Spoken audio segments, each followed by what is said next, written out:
Okay, so we're going to discuss today here the different laboratory tests in the hematology and their test principles and their application and clinical correlations and significance. Okay, so first we have here the hemocytometry or the cell count. So generally, we can perform here the cell count by our automated heme analyzer. We can also perform that one by our manual method. Okay, when speak about the hemocytometry, this is just the numerical evaluation of the different cells in our body. We simply refer here to our cell count. Okay, for the manual method, you have the cell count, so we'll be needing the following. So number one, we have your counting chamber. So in the form of the Neubauer counting chamber. We have also here the pipettes for our dilution, and we have also here our diluting fluids. Okay, for the Neubauer counting chamber, so this is our improved Neubauer counting chamber.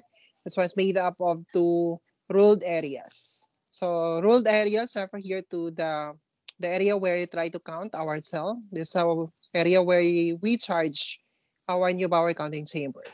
So in the case of the Neubauer counting chamber, we have two ruled area where you can perform your counting. Okay, so we have here the illustration of the entire one ruled area. So in the entire one ruled area, there are 9 bigger squares. So that's 3 millimeters by 3 millimeters. So the entire width of the entire 9 squares here is 3 millimeters. And the length of that is also 3 millimeters. Okay, for the area of the WBC count, so we are counting here the 4 corner squares. And each of the corner squares here are divided into 16 smaller squares. For the RBC area, we count here the central square, the central out of the 9 squares. And each of that was being divided into 25 squares. And each of the 25 squares are further divided into 16 smaller squares. Okay, so another one here we'll be needing when we're doing here the manual method for the cell count with our hemocytometry would be the pipettes.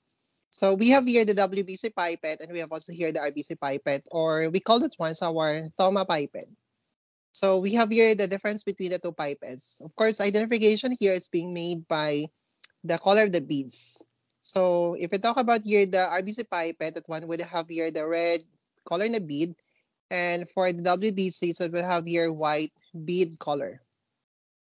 For the significant markings, so for the RBC pipette, it would have here the 0.5 mark where we aspirate the blood. And you have your 11 mark. Ang pinakadulo, we have here the 101 mark. In the case of the WBC pipettes, so you have your 0.5 mark where you try to aspirate your blood. You have also your 11 mark and a 1.51, and you have your 11 na mark where we aspirate your diluting fluid up to the 11 marks. Another difference between the two would be the size of the bulb. So, okay, for the volume here of the bulbs, WBC would have here 10, and for the red blood cells natin, that would have here the volume of 100. Okay, for the dilution, so in the case of the red blood cell, you aspirate your blood up to the 0.5 mark and then up to the 101 mark of the diluting fluid. So para kumuha tayo ng dilution natin, so since the volume here of the bulb with the red blood cells is 100, we divide the 100 here by the volume of blood used, which is 0.5. So that gives you a 200 dilution. For our WBC, so the volume of the bulb is 10. And then we divide that one with the volume of the blood aspirated na 0.5. So that gives you a 20 na dilution. Okay, for the bore size or the bore here, the tip of the pipette. So the WBC would have a bigger bore diameter compared to the bore tip diameter of the RBC pipettes, which appear to be smaller compared to the bore diameter tip of the WBC pipette. We have here the depth of the Neubauer counting chamber, this 0.1 millimeter. Okay, then of course, another thing here another thing that we are needing in order for us then to perform the Neubauer counting chamber here or the hemocytometry would be our diluting fluid. Okay, for in the case of the RBC count, so we are using here the isotonic solution. Why isotonic solution? Because that's the tonicity that try to maintain the morphology of the red blood cell natin. For the WBC naman, so gumagamit tayo ng hypotonic solution because it try to lyse the red blood cells and eventually leaving only the WBC natin. Since you're only after of the WBC, di ba? So upon addition of your hypotonic solution, you're going to lyse the red blood cells. So may iiwan na lang would be the WBC that would enable you then to perform your counting with the WBC. In the case of the red blood cells, so we have your example of the diluting fluids. So these are again hypotonic solution, sorry, isotonic solution to maintain the morphology of the red blood cells. Example for that, we have here the HIAMs, the NSS, over here the Bethels, Gower, Toysons, and the formaldacty. So the best of that will be the formaldacty because it contains the formaldehyde. So formaldehyde try to preserve the red blood cells in order for us then to allow or to prevent the lysis of the red blood cells. Okay, so we have here the basic step when we are doing your hemocytometry. So in the case of the red blood cell count, so you aspirate your blood up to the 0.5 mark and then aspirate your diluting fluid up to the 101 mark.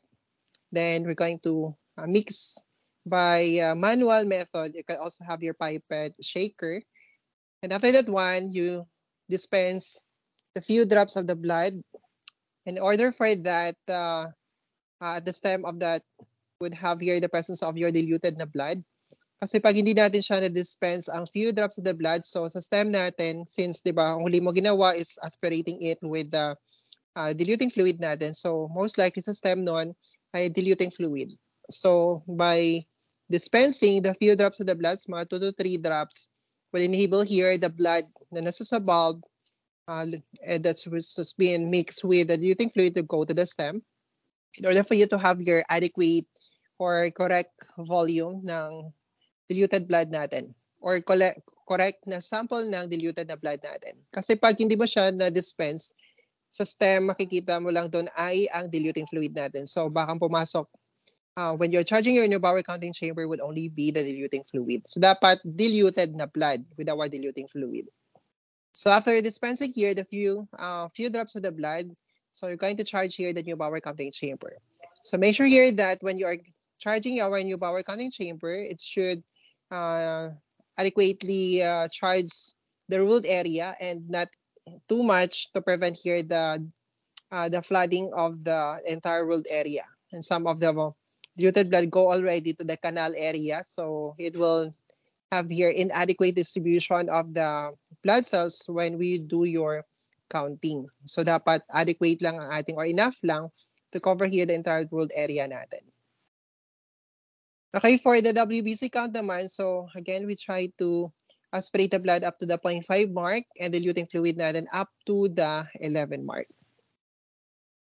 So after you have charged your Neubauer counting chamber, so you let it stay for at least 3 to 5 minutes to allow the settling of the cells in our charged Neubauer counting chamber para hindi sila gumagalaw when we do our counting. So hindi pwede na, diba, pag gumagalaw yan, lilipat-lipat sila ng mga squares and that would allow us to recount again, to recount it. So magiging erroneous ang ating counting. Okay, for the counting here, for the counting here, so you need to have one direction lang. So if you have your one square, so pag ganon, pababa, ganon, then pag ganon, pababa. Okay, to prevent here the recounting of the cells. Okay, for the limitation or the boundary, so if you have that, especially at the edge of the Neubauer counting chamber, yung mga squares na sa edge, sometimes they have that double line and meron namang mga triple line. So pag double line, the boundary would be still on the second line. Pag triple line, so middle line pa din ang ating boundary. So if the cell here is set on the middle line, so ika-count natin siya.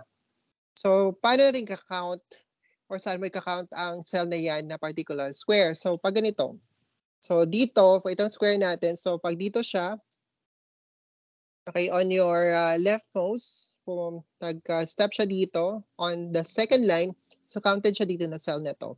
The same through dito sa taas, kung dito siya sa taas, So dito sa square na yan. Okay, so dito sa kabila, so dito naman sila sa square na yan. Okay, then we have here the formula for the computation.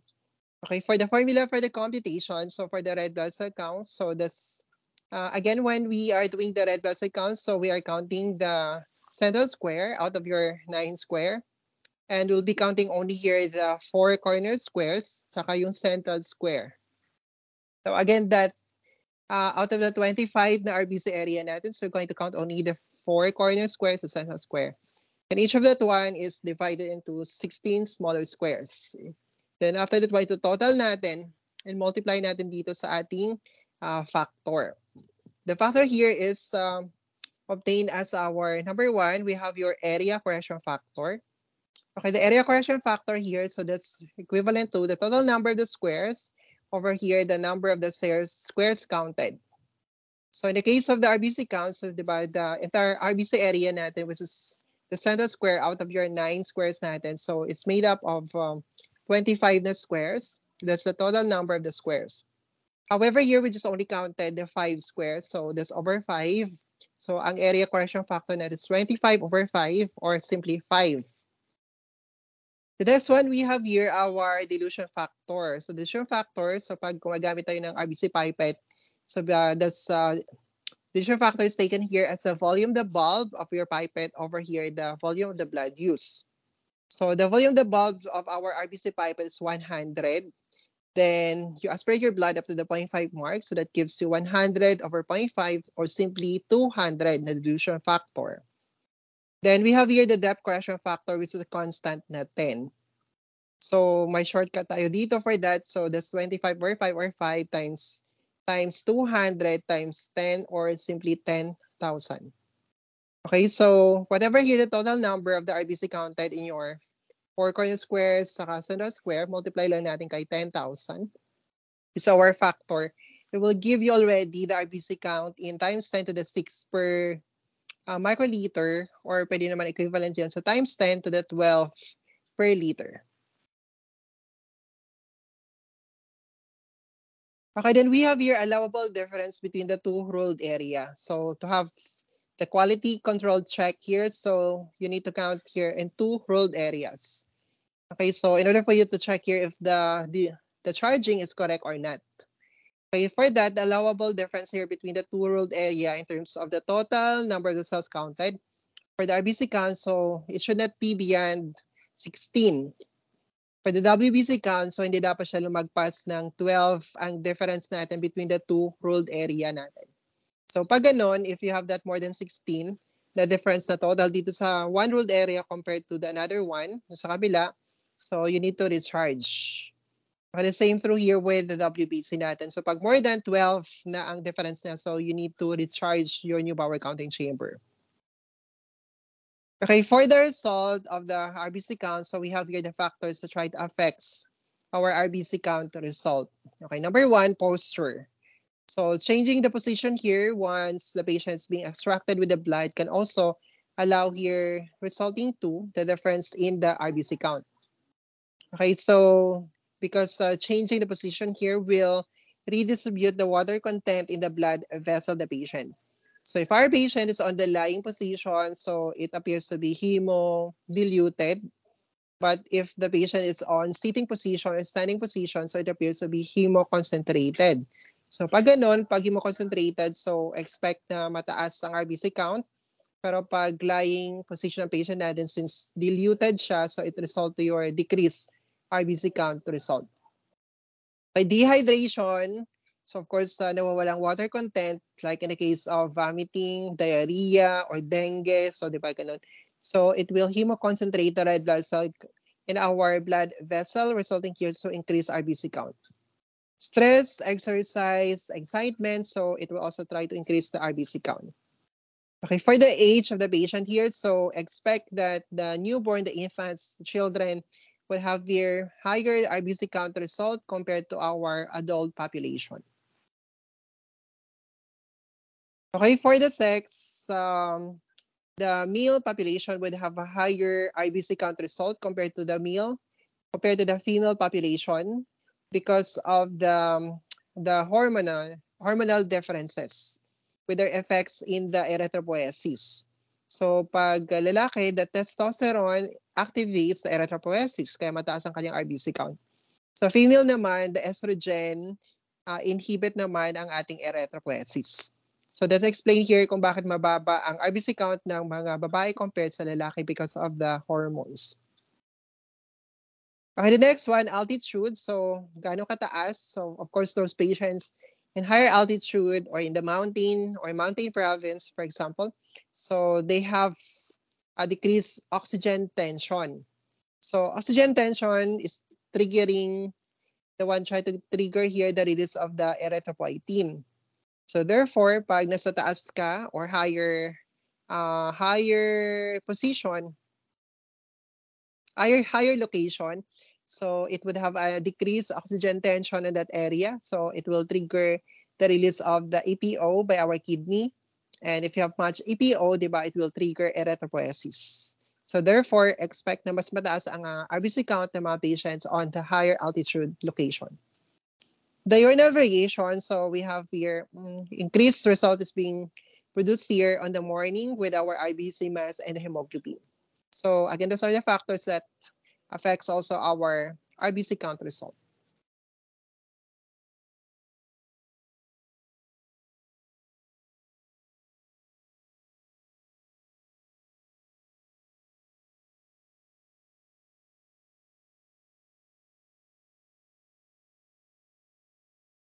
Okay, the next one we have here the WBC. Okay, we have here the WBC count. Okay, for the WBC count, so we are using here the hypotonic solution as our diluting fluid. So bakit hypotonic solution? Because again, it tries to lyse the red blood cells, and eventually what's left with our diluted blood will only be the WBC. Okay, we have an example of the hypotonic solution serving as our WBC diluting fluids. So the first one we have here 1% hydrochloric acid. Can also have here 1 to 3% acetic acid. The Turks fluid considered here as the best diluting fluid for the WBC count. So the composition here of the Turks fluids includes our stain, the gentian violet, plus our acid, which is in the form of the glacial acetic acid. So kino-consider natin ito sa Turks fluid here as the best diluting fluid for the WBC count is because may stain. So, of course, pag may stain, mas madali makita at ma-identify ang ating mga WBC. Okay, for the WBC count, so we are using WBC pipette and we count our WBC count here on 4 corner squares out of your 9 bigger squares. So again, each of the 4 corner squares also divided into 16 smaller squares. Okay, so procedure for that, you aspirate your blood up to the 0.5 mark and aspirate the diluting fluid up to the 11 mark ni WBC pipette natin. Okay, for the computation here, so cell count is equal to total WBC counted in 4 corner squares. Multiply natin kay area correction factor. Okay, the area correction factor here is 1 over 4. And since we'll be counting here the 4 squares, dilution factor is equal to the volume of the bulb of your WBC pipette, which is 10. Divide natin kay volume ng blood used, which is 0.5. So that gives you a dilution factor of 20. And we have also your depth correction factor, which is still constant na 10. So shortcut nito, that's 1 over 4 times 20 times 10. So 20 times 10, that's 200 over 4 or simply 50. So mean to say, kung ano total dito na sa 4 corner square multiplied by 50, that becomes already our WBC count. Okay, then we have your corrected WBC count. So you need to correct for the WBC count result here in the presence of your nucleated red blood cell. Nucleated red blood cell here appears to be or could be mistaken as our WBC because they appear to have the nucleus. So therefore, pwede natin sila mapagkamalang WBC. But actually, those are red blood cell. Therefore, you need to correct here for the WBC count. Okay, when are you going to correct here for the WBC count? So if our patient is a newborn, so more than 10, nucleated red blood cell here requires you to correct for the WBC count. Pero pag ang patient natin adult population, so more than 5 na nucleated red blood cell presence is requires also here to have the correction for the WBC count. For the formula here for the corrected WBC count, so that's our uncorrected WBC count, multiply natin by 100, divide natin dito kay NRBC, the number of the NRBC seen, plus 100. Okay, so that become here our corrected WBC count. Again, you are only doing here the corrected WBC count if the nucleated red blood cells here is more than 10 for the younger or the children, and you will be correcting only here for the WBC count for the adult population in the presence of more than 5 na nucleated red blood cell.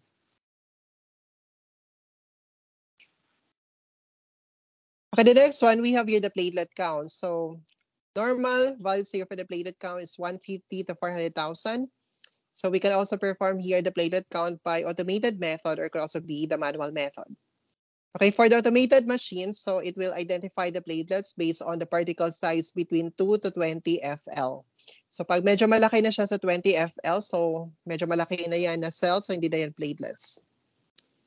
Okay, for the problem here with ETA collected na blood, so if you're going to collect your blood and the ETA, it might induce our platelet satellitism. So pag nag-undergo ng platelet satellitism or platelet clamping, so it can be mistaken by our machine as not already the platelets. Kasi diba, pag nagka-clamp sila or nag-undergo ng platelet satellitism, so hindi na sila sa particle size na between 2 to 20 FL. So therefore, hindi sila mako-considered na platelets ni machine natin. And that result here to your pseudo thrombocytopenia. And then since napagkamala na sila ang WBC, it can increase your WBC count, resulting to pseudo leukocytosis. Okay, to prevent that or to correct for that, so we're going to recollect our blood and try to put that one in the citrate. Okay, and then you need to correct also here for the result. So whatever the result, after you have collected it in the citrate, you need to multiply the result of the platelet count by 1.1. And the same through here with the WBC count, i-multiply din natin kay 1.1. Saan galing sa 1.1? That's the factor since you collect your blood containing the anticoagulant, so medyo na-dilute ang blood natin.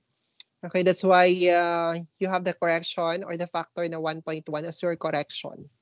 Okay, kaya dapat may multiply natin ang actual result natin or the results with the 1.1 with your WBC count and your platelet count in order for you to have an accurate result of that. Kasi, di ba, na-dilute siya when you collect your blood in a blood containing the, or in the tube containing the anticoagulant. Okay, for the manual method here for the platelet count, so we are still using here the Neubauer counting chamber. Okay, so example, the manual method for the platelet count. So we have here the Rees-Ecker, we have the Guy and Leek, and we have here the Brecher and Cronkite. The Brecher and Cronkite, gumagamit siya ng phase contrast microscopy, which is better method here in order for you then to identify the platelets. Mas madali kasi siya ma-identify if you see here the phase contrast microscopy. Okay, so for the method, Rees-Ecker, Guy and Leek, Brecher and Cronkite, so gumagamit tayo ng RBC pipette. So aspirate your blood up to the 0.5 mark, then aspirate with your diluting fluid up to the 101 mark. Okay, for the formula here for the computation with the platelet count, if you are using those method, so area correction factor is 25 over 25. Sorry, hindi siya 9 is over 9. Kasi RBC pipette ang ginamit natin, so RBC area tayo magka-count.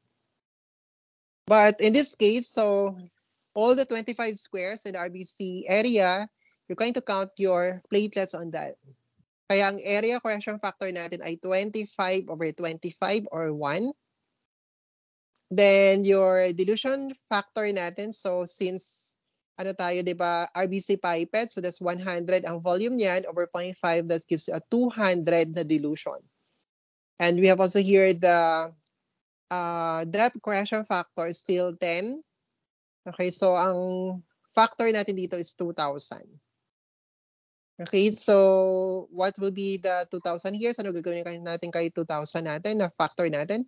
So if you have able to count your platelets in all the 25 squares in the RBC area, multiply natin ito total natin yan, then multiply by 2,000, that become our platelet count.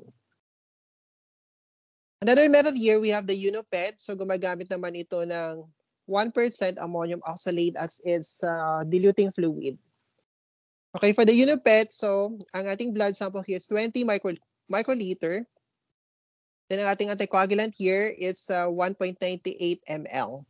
So that gives you a total of 2 ml na the total volume here over natin kay 0.02 ml. So that gives you a 100 na dilution.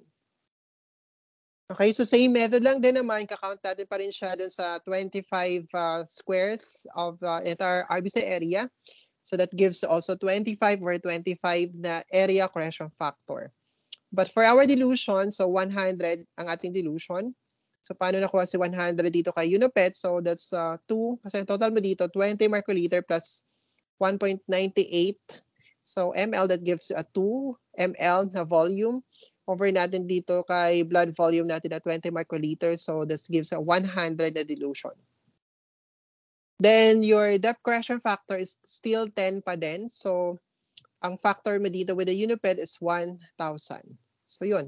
Kung anong total mo doon sa na-count mo in all the 25 squares na RBC area, multiply mo kay 1,000. Then that gives you already your platelet count using the UNOPET method. Okay, then we have also here the indirect method, but of course the indirect method will not give you an accurate test result here or accurate count of our platelet count. Okay, so indirect method here is only your slide estimation, so hindi ito magbibigay sa atin ng accurate platelet count result natin. So method for that, we have your damage check na gumagamit ng Brilliant Crescel Blue and Right Stain. Ponius gumagamit ng magnesium sulfate, and we have the Right Stain, and we have also here the olive. Okay, so for that, you're going to count here, you're going to make your smear and then try to stain using those corresponding stain. And then examine that one under the OIO. So 10 fields lang na OIO. So that's the total number of the platelets counted in a 10 OIO field. Divide natin kay 1,000. Si 1,000 na ito is equivalent to the total number of the RBC in the 10 fields. So kumbaga in-assume natin na every field of the OIO, there are 100 na RBC. Since 10 ito na OIO field, so 10 times 10, that gives you, 100 times 10, that gives 1,000. Kaya dito, ang denominator natin sa formula natin is 1,000. Then multiply here by the RBC count. So that will give you here the platelet count. Or we have also here the shortcut for that. So ang factor natin when you do here the indirect method is 20,000. So total number platelet counted on the 10 OIO field multiplied by 20,000. So that gives already your platelet count.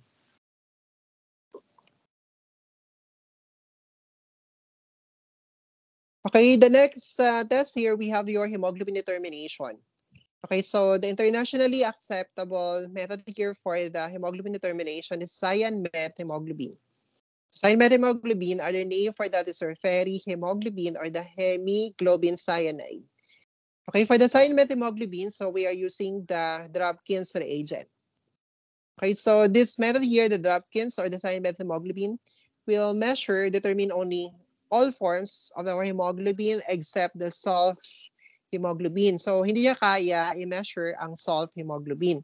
So, kung ang patient natin ay madaming sulf hemoglobin, so this method here will have here a decreased result of the hemoglobin because it will underestimate the actual hemoglobin concentration of the patients. Because again, this method will not detect or will not react on the sulf hemoglobin.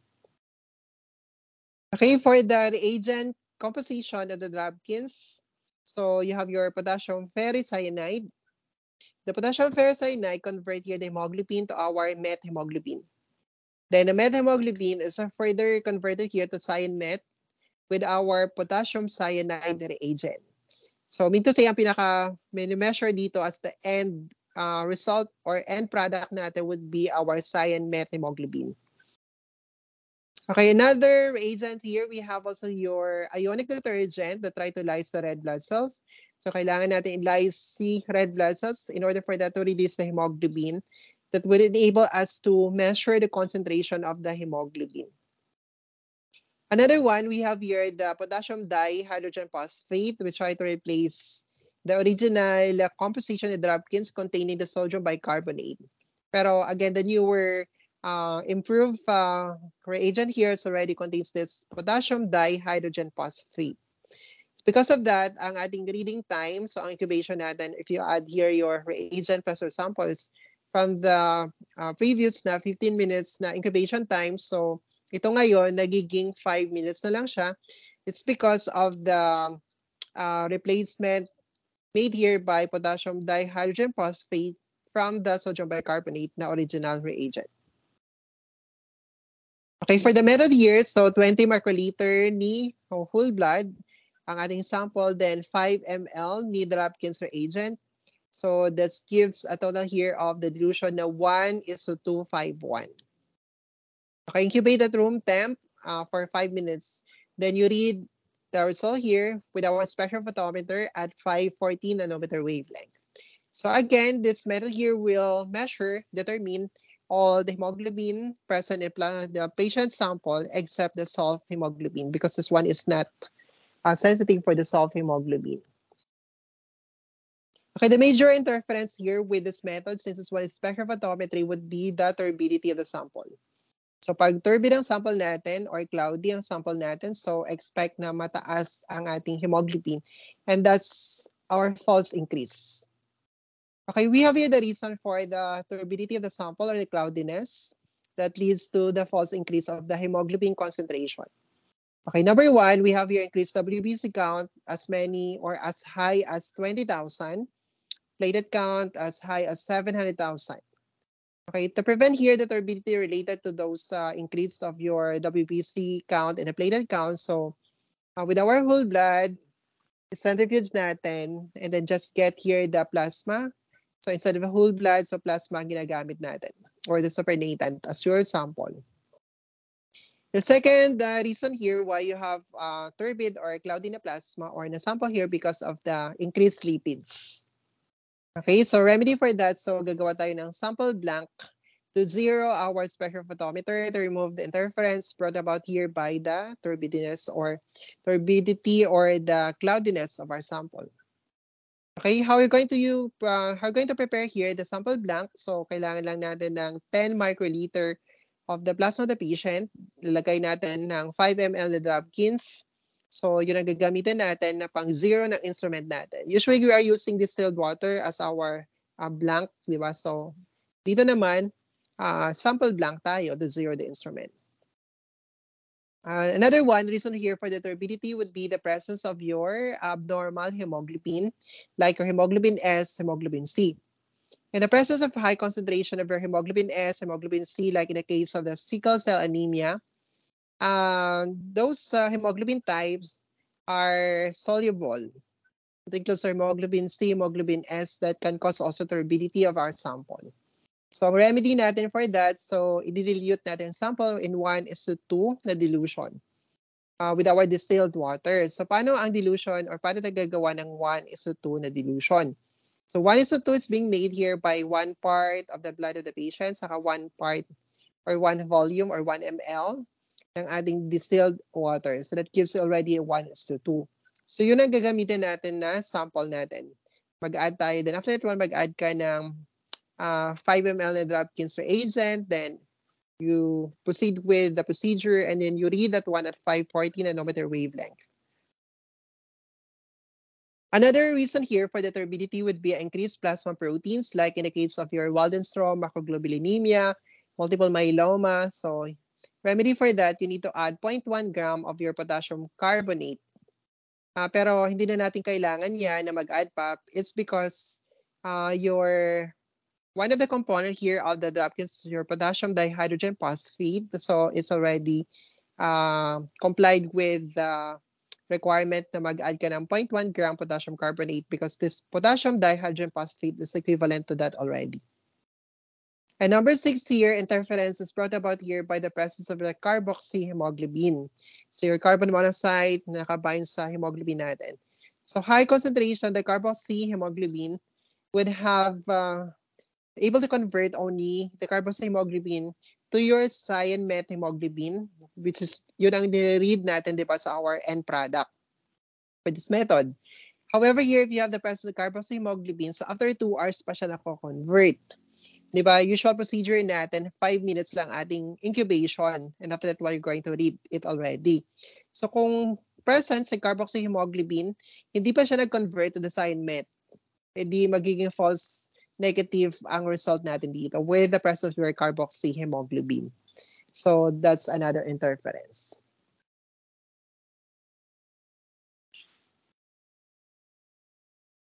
Okay, the next laboratory test, we have here the hematocrit. Hematocrit is our packed cell volume. Okay, so hematocrit is being utilized primarily here to assess for the RBC mass of the patient.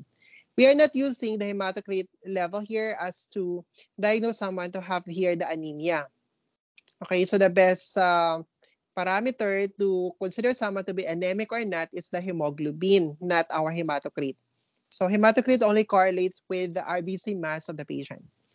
Okay, so we take this hematocrit here as the percentage of the packed red cell volume of the patient to the total volume of the blood used times 100, diba? We take this as a percentage. Okay, so normal reference here for the hematocrit of the male population, 42 to 52%. That's equivalent to your 0.42 liter per liter. So magiging decimal tayo pag liter per liter. For the female, for example, here, that's 37 to 47%. So equivalent yan ni 0.37 liter per liter. Or ito, 47% is equivalent also to 0.47 liter per liter. Okay, for the method here of the hematocrit determination, so this is the manual method. So we have the micro and the macro. For the micro method, we are using the capillary tube and then centrifuge that one with our hematocrit centrifuge. Okay, there are 2 capillary tubes, diba? So one which has the blue band and the one with the red band. Okay, the one with the red band contains here the anticoagulant heparin. So saan ginagamit itong si heparinize na capillary tube? If the source of blood ay walang anticoagulant, like you collect your blood directly from the skin puncture, so dapat si red band ang ginagamit natin na capillary tube because that one has anticoagulant. On the other hand, the blue band naman na capillary tube, ito yung walang heparin or anticoagulant. So therefore, ang source ng blood natin dapat na pinaglalagyan yan is coming from the blood which has anticoagulant. And that's from the EDTA collected na blood natin. So dapat kung ang source ng blood ay walang anticoagulant, so si capillary tube natin ay may anticoagulant. To prevent here the over anticoagulation in consideration with the amount of your anticoagulant blood ratio natin. Okay, for the specification of our capillary tube, that one is 25 millimeters in length, 1.2 to 2.4 millimeter wide. It can accommodate here as much as 50 microliter of the blood. And then for the sealant or the clay plug natin, so up to 5 millimeter lang dapat ang ating sealed with clay natin. Okay, procedure here when you're doing your microhematocrit, so you're going to collect here at least 2 capillary tubes and then try to fill that one with our blood up to the 3/4 volume. So hindi pwede na punuin natin kasi isi-seal pa natin one end niya ng clay natin. So para hindi siya umapaw, di ba? So that's why just need to fill that one up to the 3/4 volume lang ni blood natin. Okay, then centrifuge that's one at 10,000 to 15,000 RCF or the G-force. That's the unit for the revolution, relative centrifugal force natin for 5 minutes. And after centrifugation, so it will undergo packing, di ba? So all you need to do is just read that one with the hematocrit reader and try to read that one below the Buffy code. Okay, for the quality control check here, so the difference between the 2 capillary troops natin should have at least 1 plus or minus 1%. So, hindi dapat ganun ka layo ang difference ng kanilang hematocrit reading. So, pag ang result may sobrang layo na sa isa't isa, so you need to recollect your sample because it's not a correct na result na natin. On the other hand, you can also perform here the hematocrit by macro hematocrit method. So most likely we are using here the Weintraub-Schub for that. Okay, for other method here, we have the Weintraub-Schub with the macro method. So gumagamit siya ng double oxalate anticoagulant. We have here the Hayden's, Van Allen, Sanford gumagamit naman ng sodium oxalate. So 1.1% for the Hayden's, 1.6% for the Van Allen's. Sanford Magat here is 1.3%. And Brace na method here, gumagamit naman siya ng heparin. So, pinaka-popular na macro hematocrit method natin is with our Weintraub-Schub natin. Okay, with our illustration here with the Weintraub-Schub, so dalawa ang graduation marks. We have here the color red. So, that one is being marked here, 0 dun sa taas, tapos 10 sa baba. Ang sa kabila naman na side niya is the red color na graduation marks. So, that's for the hematocrit naman natin. So, for the hematocrit, dito ang 0 sa baba, tapos 10 sa taas. So, there are 10 na beaker graduation marks, so 1 to 10. However, here in between of those, in between of our bigger calibration marks, so there are 10 smaller graduation marks.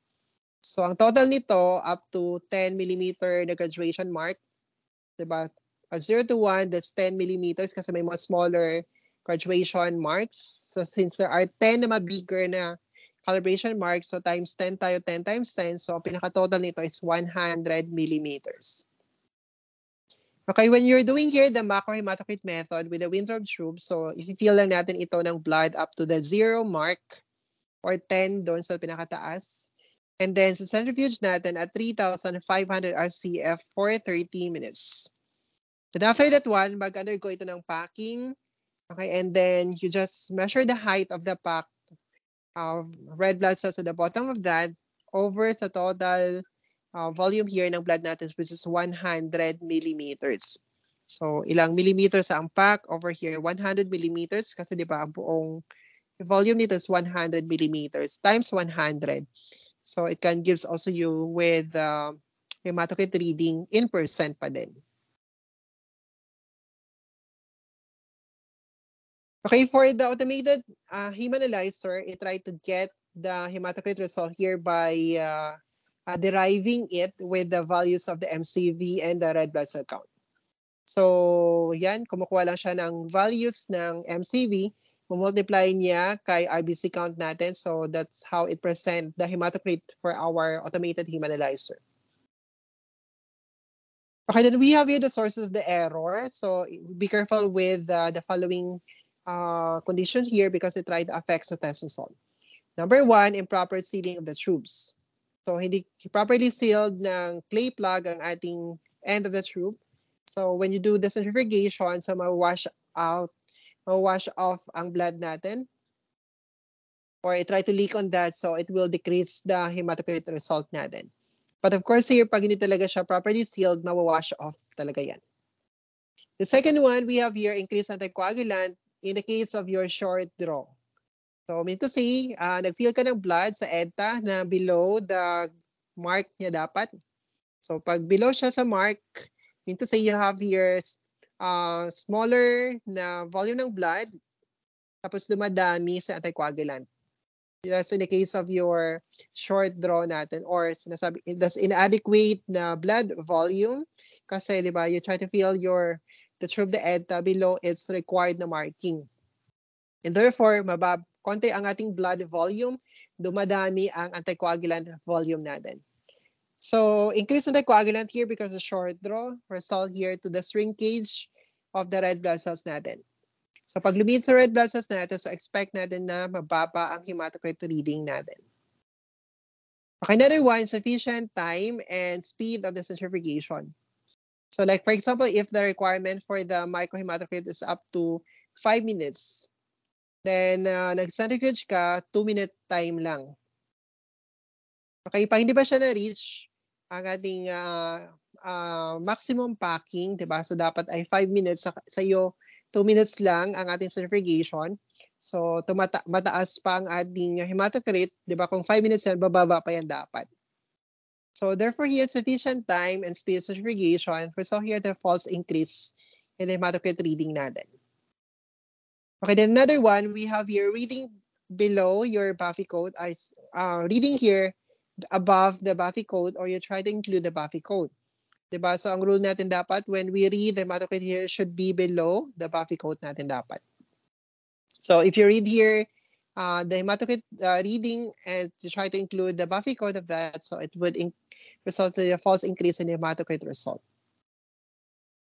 Okay, then the number 5 here, so collecting the blood immediately after the blood loss. So it would also try to decrease the result. Because immediately after the blood loss, because the blood loss here, so our body is compensating for the blood loss by production of your interstitial fluid. So hindi pa siya puproduce ng panibago ng mga blood cells, and therefore, pinoproduce na pa lang ay interstitial fluid. So since fluid yan, you try to dilute your vascular system. So therefore, try to have your decreased result in our hematocrit reading. Okay, number 6, the presence of the trapped plasma. And the trapped plasma here because of your sickle cell, your hypochromic cell, macrocytic, thalassemia, and the spherocyte. In the presence of the trapped plasma because of those conditions, it tried to increase the hematocrit by 3%. However, here the trapped plasma is only applicable for the manual method. So, si trapped plasma, hindi ito, it will not affect the hematocrit reading here or the result if you are doing or using here the automated method. Okay, number 7, we have here inappropriate or improper specimen collection sample. Okay, so like if you're collecting your blood in the IV line, if our patient has been admitted, so pag nag-collect ka dun sa may IV lines, so diluted na ang blood sample natin. And of course, it result here to the false decrease in the hematocrit reading natin.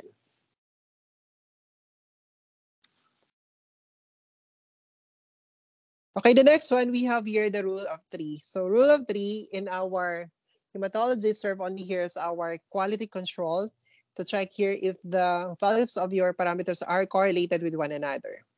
So the rule of 3 is based on the principle here that the RBC count result, multiply natin kay 3, that gives you a rough estimate of the hemoglobin concentration of the patient in grams per DL. Hemoglobin of the patient here, grams per DL, multiplied by 3, so it will give you the hematocrit result here, plus or minus 3%. Okay, but we need also to consider here that this rule of 3 is only applicable here for the normocytic normochromic na patient natin. So, kumbaga, it will provide us with the rough estimate of the expected result from one parameter to another by multiplying it by 3. But then again, hindi ito applicable if our patient suffering with microcytic, hyperchromic. So yun, hindi ito magiging applicable. Okay, example here, we have your hemoglobin is 12 grams per DL. So di ba ang rule natin? Hemoglobin result here and grams per DL multiplied by 3, that gives you the hematocrit result. So si hemoglobin ng patient natin ay 12 grams per DL. So multiply natin kay 3, na-expect natin ay 36% ng hematocrit natin. Okay, so plus or minus 3% ito. So 36 plus 3, that's 39. Or 36 minus 3, that's 33. So, in-expect natin na result niya ay 33 to 39%. Pero ang result naman niya dito ay 36. So, meaning to say, nagko-correlate naman siya. So, meaning to say, normal ang patient natin.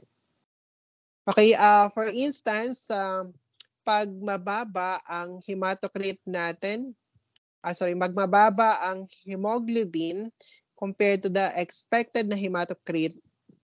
So, you need to investigate on that.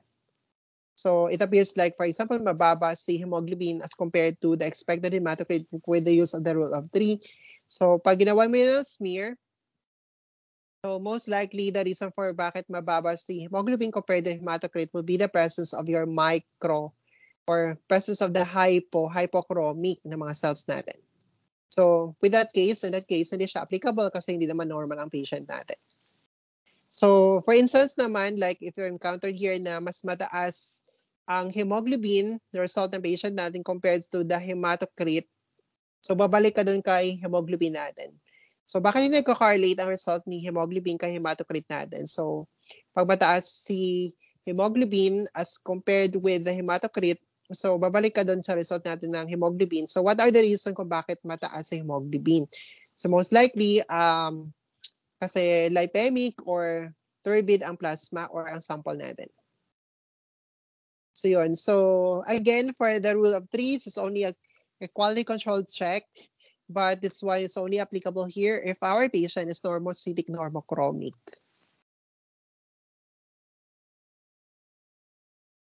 Okay, the next one, we have here the blood indices. Okay, the blood indices, we are using this one to classify our anemia. Okay, blood indices includes the following. So number one, mean corpuscular volume.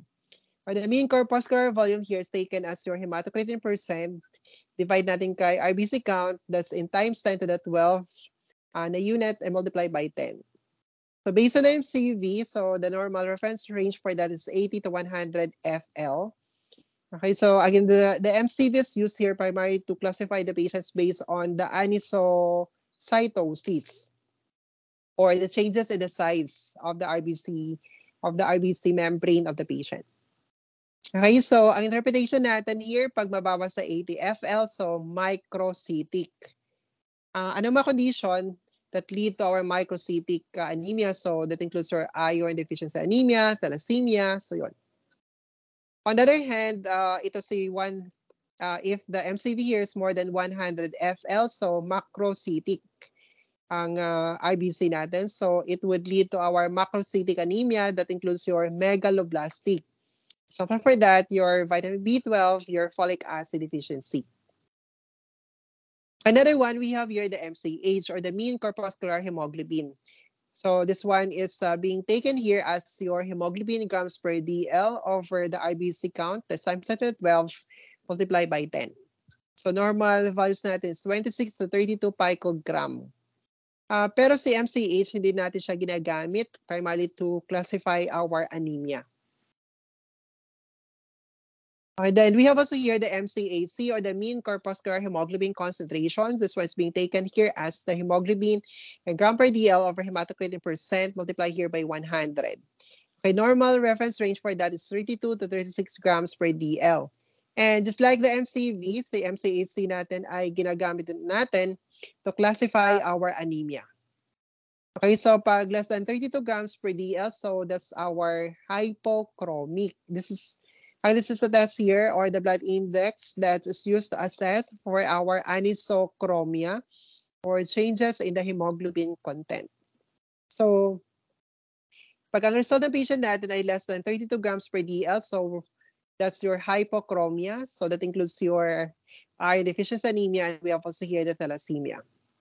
So pag more than 36 grams per DL, that's your hyperchromic. So of course, seen also in megaloblastic anemia. So that includes your folic acid deficiency and vitamin B12.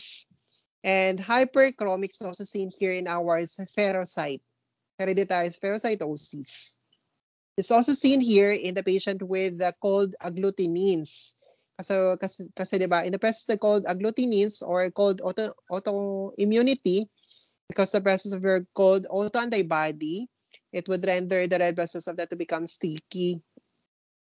Okay, and that results here to increase MCHC value natin more than 36. So, to resolve here your cold agglutinin disease, because that antibody or agglutinins react only at a cold temperature, so we need to warm our sample for that. Incubate at 37 for 15 minutes. So after that one, pag nag-warm ng sample natin, it will disappear the activity of the cold autoantibody. Okay, then we have here less than 22 grams per DL, so sobrang baba, so it might be an error. It might be already an error. So it might be related to your lipemic sample or a presence of your abnormal hemoglobin. So ito din lumalabas sa board exam dati. So if faulty hematocrit daw na instrument will affect which of our blood indices. So of course, the hematocrit natin na centrifuge, diba, ginagamit natin yan. Or centrifuge natin, ginagamit natin for the hematocrit determination. So babalik tayo. So anong mga blood indices dito na gumagamit ng hematocrit? Of course, number 1, MCV, di ba? So that's why it's being taken as your hematocrit over RBC count, kaya gumagamit siya ng hematocrit. MCHC, gumagamit siya ng hematocrit sa ating formula for the computation. Diba? So, formula kasi niyan, hemoglobin over hematocrit natin. So, it also affects your MCHC. Pero ang MCH natin, so hindi siya gumagamit ng value ng hematocrit, so that one is not affected by the faulty hematocrit.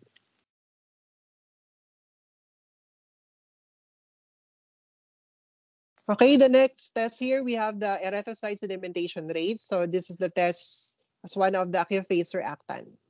So being an acute phase reactant, so ESR can detect our hidden but active inflammatory condition. Okay, so this is erythrocyte sedimentation rate is just only based on the principle here of the settling of the red blood cell in 1 hour time. Okay, for the stages of the ESR, so the first 10 minutes here is characterized by initial rouleau formation. So para mag-settle ang mga red blood cells natin, because normally, di ba, they have oxalic acid that try to repel one another. So therefore, they are not able then to come closer to one another. But of course, because of the different factors here, it can allow the rouleau formation or the movement of the red blood cells to be closer to one another in order for them to undergo settling process. Okay, but the first step here for the sedimentation would be the rouleau formation. So that's the first 10 minutes of our ESR. Then the next 40 minutes here is the period of the decantation phase. It's characterized here by the period of rapid settling. And the last 10 minutes here is a period of the final settling. So medyo slower na ito sa last 10 minutes natin because majority of the RBC already at the bottom of the tube. So wala na silang pupuntahan, di ba? So therefore, it would have the slower sedimentation already. Okay, then we have here factors that right affects our sedimentation. Number 1, RBC factor. That includes, ano meron sa RBC natin? So we have here the number. So for the number, this one is inversely proportional here to the rate of the settling. So meaning to say, pag madaming number, mas mabagal ang sedimentation. Pag konting number, like pag anemic ang patient natin, so expect na mabilis ang sedimentation. Kasi pag anemic, di ba, so wala masyadong red blood cell ang patient natin, so mas mabilis siya mag-settle kasi wala masyadong kaagaw or ka-competition. Pero pag, like in the case of your polycythemia vera, di ba, so sobrang taas ng RBC count, so expect na mabagal si sedimentation natin. Then we have here for the size of the red blood cells would have directly proportional rate in terms of the rate of the sedimentation. I mean to say, the bigger the size, mas mabigat, di ba? So therefore, it would have here a faster settling process. Pero pag maliit ang size, so since magaan siya, so medyo nahirapan siya mag-undergo ng settling process. Okay, then we have also here the shape. So poikilocytes, so that's the abnormality in the shape. So if our red blood cell here assume abnormality in the shape, medyo nahirapan sila mag-undergo ng rouleau formation that leads here to decreased ESR result. For our viscosity, this one is inversely proportional also here for the rate of the settling process. So mean to say, the more viscous, the more malapot ang plasma, so mas mabagal ang sedimentation. Another factor here, we have the plasma proteins. Of all the plasma proteins, si albumin, lecithin, which is the lipid component here, are the only known to decrease the ESR result. Ito say, pag madaming albumin concentration, mataas ang albumin concentration, mataas ang lecithin natin, so mababa or mabagal si ESR. With respect here to other proteins and other lipids, so they tend to increase the result of the ESR. Again, except your albumin and lecithin, they tend to decrease the ESR result. Technical factors, number 1, temperature. So ideally, ideal temperature for the sedimentation try to occur here on 22 to 27 degrees Celsius.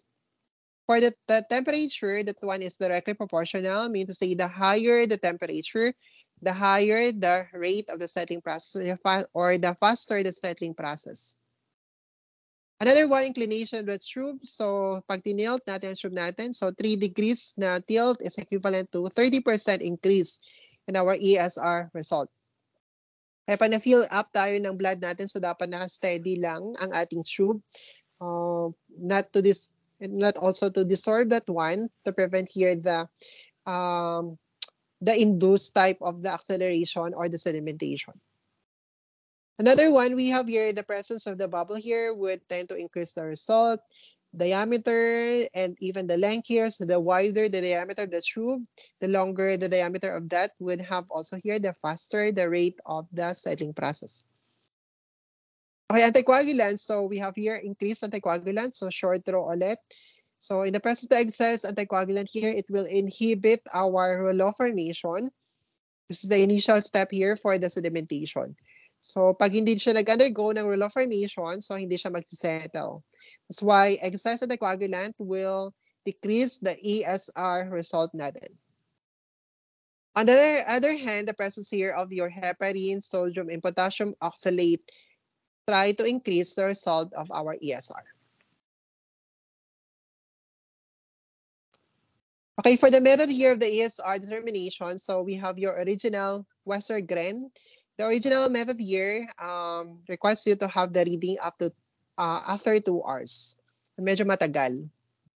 Okay, so for the anticoagulant, gumagamit tayo ng 3.8% sodium citrate, which is our black top tube. So ito yung 1:4 natin anticoagulant blood ratio. Di ba yung light blue is 1:9. Now we have here the modified Westergren. Ito naman ay 1 hour reading time na lang. So aside from the citrate, pwede naman natin gamitin ang EDTA or even the NSS as our anticoagulant. Then we have here the Winthrop natin. So 1 hour reading time. So gumagamit ito ng EDTA or we have also your double oxalate as the anticoagulant. Okay, then we have here the difference between the Winthrop tube and the Westergren. So Winthrop tube natin, ang calibration mark natin up to 100 millimeters. Pero sa Westergren, up to 200 millimeters. Okay, for the diameter, so mas mataba si Winthrop natin, 3 millimeter. Sa Westergren is 2.5 millimeter. Pero sa haba, mas mahaba si Westergren. That gives you a reading of the 200 millimeters. That's why we consider here the Westergren as more sensitive because of the longer column here, up to 200 millimeters ang ating reading time compared to the Winthrop tube natin.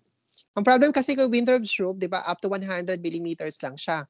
So what if kung sobrang bilis ng patient natin, so after 1 hour, okay, so nagsettle na sila pero hindi natin alam kung hanggang saan ang maximum kasi sobrang bilis, di ba?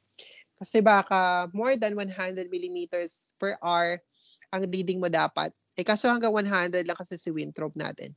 And because of that, we consider here the Westergren as more sensitive compared to our Winthrop because of its longer column or the millimeters na graduation marks.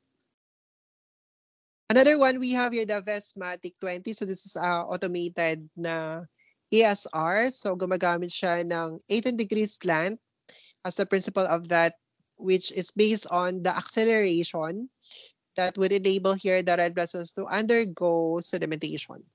So the reading is being read here by the photoelectric sensor.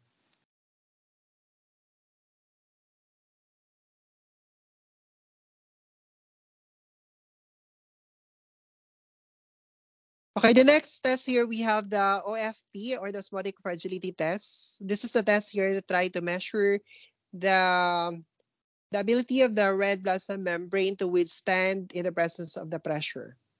Okay, so if we're going to subject our red blood cell here in the hypotonic solution, it try to swell and try to rupture. So ito sa osmotic fragility test, titingnan natin ngayon kung kaya niya ba or how long it can withstand once it's being subjected to the hypotonic solution, or kaya niya ba agad mag-lyse or mag-swell, and or we're able to tolerate that one. Again, it depends here on the condition. So may mga condition tayo na puputok agad ang kanyang red blood cells once exposed here to the hypotonic solution. Meron namang medyo tumatagal. Okay, for this test, gumagamit tayo ng hypotonic solution, which is the 0.5% na sodium chloride. Okay, we have here the method Sanford. So for that one, we're going to set up here 12 na test tubes. So label that one is 25, 24, papunta kay tube number 14. So kada tube na to, ang number nila is equivalent to the number of the drops of the 0.5% na sodium chloride. For example, tube number 25, so yan ay mayroon siyang 25 drops na 0.50% na sodium chloride.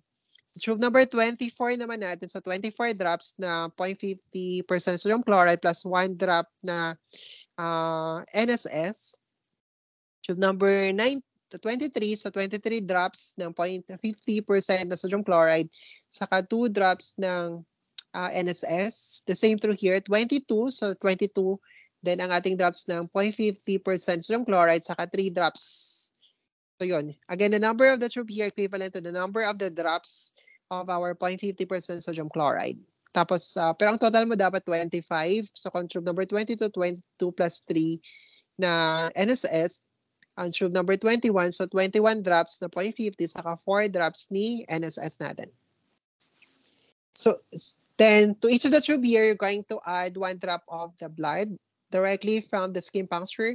So when you're collecting the blood with a syringe, you're going to drop it directly from the tip of the syringe. Incubate this one on the tube here. Incubate that one for 2 hours. And after which, you're going to determine here the initial hemolysis and the final hemolysis. Okay, the initial hemolysis here, refer here to the tube, the first tube, starting from the left side, from the 25 na tube. Tingnan mo doon kung sino ang may faint hemolysis natin. So, faint hemolysis with not so compact sediment at the bottom of that. So, that's become here our initial hemolysis na tube. Normally, si initial hemolysis natin tube number 22 and tube number 21. So, that's equivalent here to your 0.44% of sodium chloride. So, ang tube 21 is 0.42%. Kumbaga, ang number ng tube, multiply lang natin yung 0.02 in order for you to get here the concentration ni sodium chloride where they undergo here the hemolysis.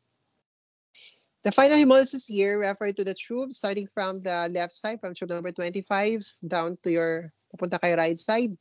That show here that all the solution here would have already been color red and the absence of the compact sediment or wala na siyang sediment. Signifying here that it's already complete hemolysis natin. Normally, see final hemolysis natin seen in tube number 16 or tube number 17. Okay, so for the correlation, so we have here, in the case of the siderocytes, spherocyte, one is characterized by decreased surface area volume ratio, so it would have an increased osmotic fragility test result. In the case of target cell, sickle cell, hyperchromic, so it is characterized by increased hypochromic. This characterized here by increased surface area volume ratio and would have here a decreased osmotic fragility test result. Okay, and last here we have the reticulocyte count. So reticulocyte count is our test for the assessment of the effectiveness of our erythropoiesis. So reticulocytes, so this is the precursor of the red blood cells, which has the remnants of the RNA. And because of that, it can be stained by the supervital stain with our new methylene blue. And therefore, we can use this one in order for us to assess if the bone marrow is responding to the demand or to the need of the RBC production in response to your hemolytic reaction. Okay, for the reticulocytes, so spend here 2 days in the bone marrow and 1 day in our peripheral circulation, and eventually before it try to become our mature red blood cells. So from the reticulocytes, so it's spent almost 24 to 48 hours before it become here the mature red blood cells natin. Okay, normal values here for reticulocytes. So for adult here, 0.5 to 1.5%. For the newborn, we have here 1.8 to 5.8%. Okay, so this was our reticulocytes. So we'll have in the presence of the remnants of the RNA. They can be stained here by the supravital stain. Okay, we have here increased reticulocyte count. So number one, signify here if you have an effective erythropoiesis. So pag may blood loss, di ba? So your body compensating. So if your body is compensating effectively on that, so it will increase our reticulocyte count. The second one, bakit mataas ang reticulocyte count here? Because of the decreased RBC synthesis or production, like in the case of your anemic patient natin. Okay, so paano ito nag-increase ang reticulocyte count natin if you have decreased RBC synthesis in the case of the anemic patient? When you're doing here reticulocyte count, the relative count or the percent reticulocyte count, so we're going to make a smear, di ba? So when you're going to make a smear, so 1:1 ito. One volume, one part ng ating blood, saka one volume ni stain natin sa provider stain. Then you're going to incubate that one at room temperature for 5 minutes. That will enable here the reticulocyte to take up the stain. After that, we're going to make a smear and then examine the smear here under the OIO. Okay, requirement natin here, you're going to come up with 1,000 red blood cell. So para ma-reach natin 1,000 red blood cells, so we count the reticulocyte here under the OIO and 10 OIO field. So kumbaga, in each of the field, we assume here that there are 100 red blood cells. So 10 times 100, so that gives you here 1,000 red blood cells, which is the requirement. So kumbaga, if we're going to examine in the 10 OIO field, so it's equivalent to 1,000 red blood cell natin. So that's why here for the percent reticulocyte, so that number of retics counted on the 10 OIO field over 1,000 red blood cell times 100. So that gives you already here the percent reticulocyte.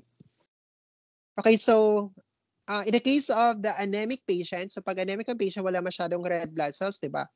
So if we're going to examine their peripheral blood smear under the microscope, under the OIO, so hindi ito magsasatisfy ng 1,000 red blood cells in their 10 OIO field. Kasi di ba in-assume natin na in every field there are 100 red blood cells. Pero pag anemic ang patient, so wala masyadong red blood cells, mean to say kahit examine mo itong 10 field, hindi ka makakam up ng 1,000 red blood cells. So para makakam up ka ng 10,000 or 1,000 red blood cell, which is the requirement here as our denominator. So we're going to increase the number of the fields na examine natin. Dapat instead na 10, di ba? So sa kanya, dadagdagan mo para makakam up ka ng 1,000. However, here, the more na dinadagdagan mo ang field, the more chance of finding the reticulocyte. Okay? And because of that, nagkakaroon ka ng false increase. Okay? That's the reason here kung bakit in a decreased RBC synthesis or anemic patient, nagkakaroon ng increased reticulocyte ang patient natin. Okay, we have here the cells that can be mistaken as our reticulocytes. So we have here the Heinz bodies. Okay, for the Heinz bodies, this represent here our precipitated globin because of the defects in our hexose monophosphate strand pathway, or the problem here with the enzyme glucose phosphate dehydrogenase. Heinz bodies usually, however, nasa peripheral side or nasa edge lang siya ng red cells, so nasa gilid ng RBC membrane. And the stain for the Heinz bodies is our acetyl phenylhydrazine plus the crystal violet naman. So for the reticulocyte, di ba gumagamit tayo ng new methylene blue as our supravital stain. Another one, hemoglobin H, can also be mistaken as our reticulocytes. Yan ang gumagamit din siya ng supravital stain, pero ang ginagamit nga lang niya is a brilliant crescel blue. Okay, hemoglobin H is our precipitated hemoglobin H in the case of your hemoglobin H, which is characterized by 4 na gamma globin. So hemoglobin H is a type of our thalassemia. Sorry, that's 4 beta na globin structure that leads to your hemoglobin H. Okay, we have here other cells that can be mistaken also. Here's our reticulocytes. So we have here Heinz bodies. We have here the hollow jelly bodies.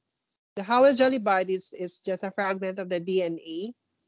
Okay, so usually it's single, mag-isa lang yan. Pappenheimer bodies can also be mistaken as our reticulocytes. However, the Pappenheimer body represent here our denatured iron. That's your iron granules.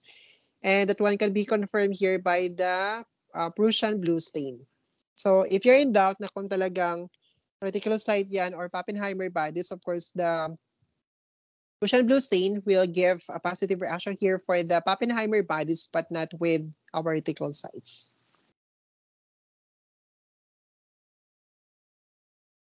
Okay, so we have here the method here for the counting reticulocytes. So the first one, we have here your light microscopy.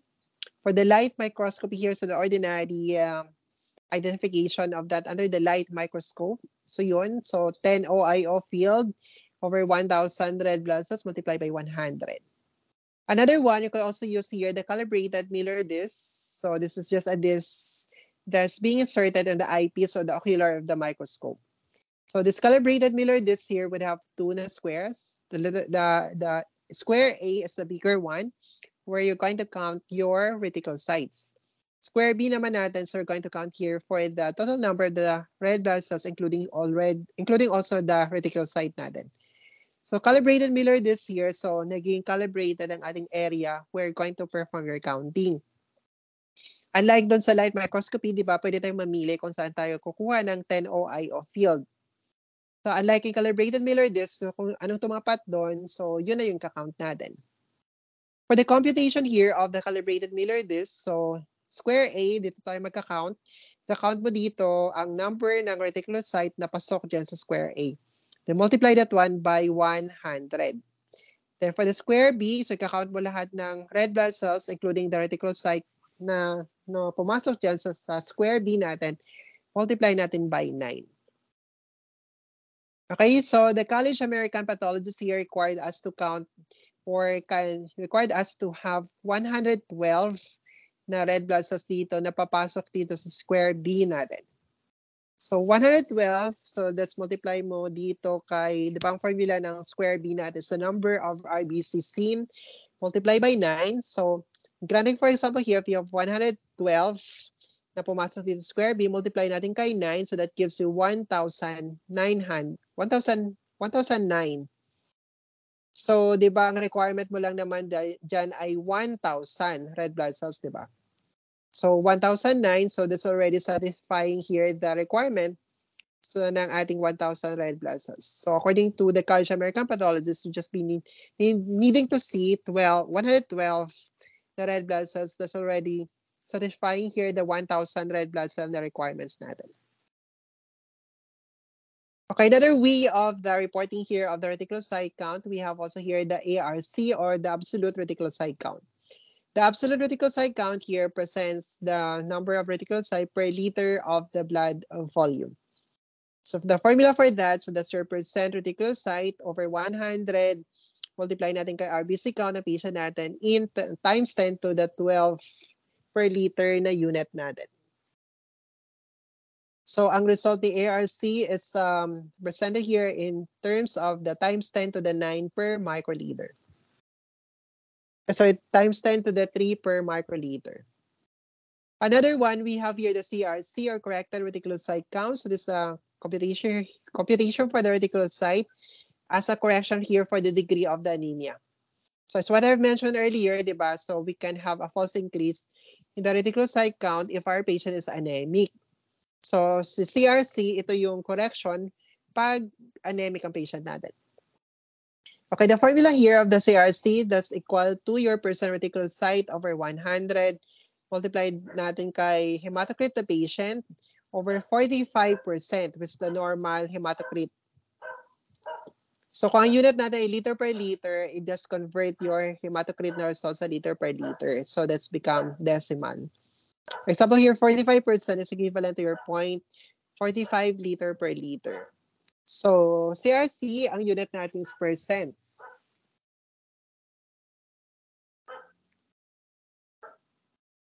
Okay, another computation here, we have the RPI, or reticulocyte production index. So, this is the formula here for the computation as a correction for the presence of our shift cells. The shift cells here refer to your reticulocytes which are prematurely released in the bone marrow going to your peripheral circulation na dapat ay andun pa sila sa bone marrow pero nirelease na sila sa peripheral circulation because of your demand of the RBC in your peripheral circulation. Ito say, sobrang anemic na ng patient, so kailangan na mag-release ng mature RBC sa peripheral circulation. Since however here they are just premature, pero na-release na sila kasi wala ng choice, di ba, because of the demand. That's why they are referring here to be our shift cells natin. Okay, our shift cells here, so those are mga reticulocytes natin na prematurely released from the bone marrow going to peripheral circulation. Since na dapat ay nasa bone marrow, nirelease mo sa peripheral circulation at an earlier time, di ba? So, dumadami sila ngayon sa peripheral circulation. That's why you need to have the RPI as a correction for that. Okay, the formula here for the RPI, so yung nasa taas nito na formula is our CRC or corrected reticulocyte count. That's your percent reticulocyte over 100 multiplied by patient's hematocrit in percent over here 45%, which is our normal plasma hematocrit. Divide naman natin dito sa baba, ang denominator natin is our maturation time in days. Okay, the maturation time in days here is based on the hematocrit result of the patient. So pag less than 14, so ang maturation time, less than 15, ang maturation time in days natin ay 3. Pag 15 to 24, that's 2.5. 25 to 34, that's 2. 35 to 39 is 1.5. And 40 to 45 here is 1 ang ating maturation time in days. Okay, for our interpretation, so we have here the RPI of more than 3 signifies effective erythropoiesis, signifying here that the bone marrow is responding to the demand. So, napoproduce siya ng bagong RBC because na may bleeding or hemolytic reaction ang patient natin. However, here, if the RPI results less than 3, so it will signify that the erythropoiesis is not effective. So, mean to say the bone marrow is not producing new cells as a response here to your demand or your need of the body. So, ineffective erythropoiesis related to, we have your aplastic anemia, we have here the bone marrow hypoplasia. So that's why hindi na-produce ng bagong cells because they have the problem with the bone marrow. Okay, so that's all for this topic. Okay, thank you.